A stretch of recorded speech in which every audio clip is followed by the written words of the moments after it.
As a graphic designer who has been designing just logos, you finally realize that businesses need a unique brand identity to compete in the market. With this brand design master course, you would learn how to create these unique identities for businesses and earn more as a designer.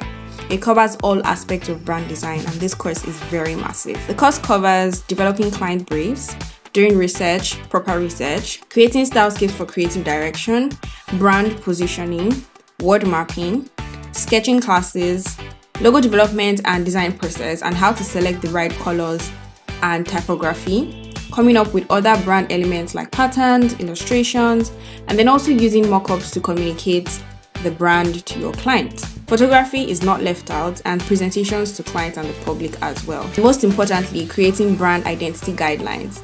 And then lastly, how to package and deliver to your clients and other designers. This course is a perfect mix of theory and practical. We'll be designing for Silver Touch, a luxury jewelry brand. In this course, you'll get access to free presentation and portfolio templates, packaging templates, client brief templates, and more. With this skill, you can 10x your current fees and rates. Legit. I am Elishiba Hamola, founder and art director of Serifix Branding Limited, and I will be sharing my 4 years worth of knowledge with you. I created this course to help graphic designers like you improve your skill and generally impact more businesses through branding. So get ready and enroll now.